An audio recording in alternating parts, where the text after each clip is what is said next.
So hi guys, welcome to my mini vlog. So andito ako ngayon sa Directors Club sa The Podium. Manonood kami ng black screening ng movie ni Marco Gallo at ni Heaven Peralejo under Vivo Films. So etong mga ito ay mga fans club ni Heaven at ni Marco. So we are invited next or nirepresent ko yung sarili ko dahil nagtanong si ate, ayan, kung gusto ko daw manood. Sabi ko, game, basta libre. So, yan.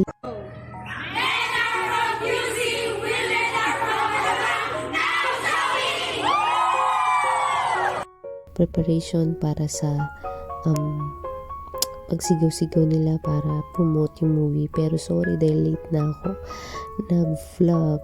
So, wala na yung movie ngayon sa sinihan, pero for sure nasa Netflix na yan. So ayan, papasok na kami at naka lazy boy yung kanilang mga upuan. Sobrang blessed and thank that's katabi namin si Heaven, nandyan lang siya sa gilid. Sobrang blessed lang na libre na, naka lazy boy pa kami. Lazy boy dahil pwede mong unat ang legs mo, yung back mo. So ayan, sobrang saya. Ayan siya.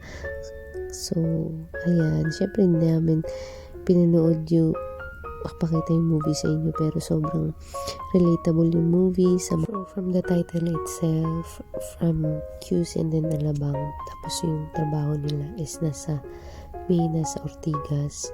So mahirap na naghahanap ka ng trabaho, tapos andun pa yung bahay mo, tapos magkukommute ka lang, or kung may coach ka man, kung gaano ka traffic yung pinagdadaanan nila sa movie na maganda, relatable talaga siya. At ayan na naman,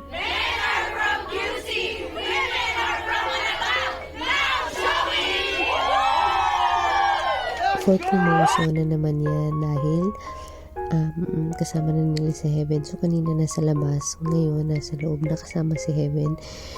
At ayan, nagpa-picture na rin ako dyan after ko at kinuhaan ko sila ng promote and then nagbigay sila ng gift kay Heaven. Sobrang bait niya kasi galing pa siyang Boracay para lang masuportahan yung kanyang mga fans. Pumunta siya dyan.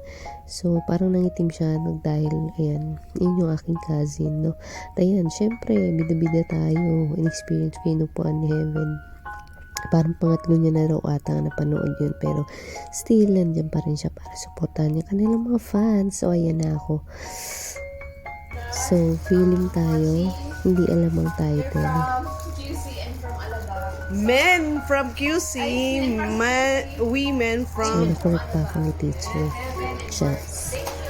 Pero anyways, mabawi tayo sa parang in-interview ako dyan. Yan, sa part na yan. Pero na-post na yan. Yes. This is so makasosyal. Na mall. Ito namin. So, ayan. Tapos na kami manood at andito kami sa labas. Masaya dahil wala masyadong tao, no? Pag nagmamall kaya yung magandang mall yung wala masyadong tao. Tapos napakanta ko dyan ng Versace dahil nakita ko yung Versace mall. At ito nga paghanap ko nila food. So Mga syempre pastries.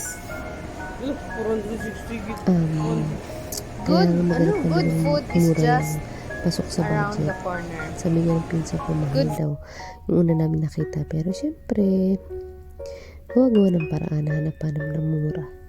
At syempre nakita namin sila, umuwi ng mga leaders at yan, napunta kami sa hotpot, which is masarap naman yan, the favorite. So ayan, thank you for watching. Sana dumating yung panahon na ma-experience rin yung makasama yung idol nyo. So ayan, thank you very much.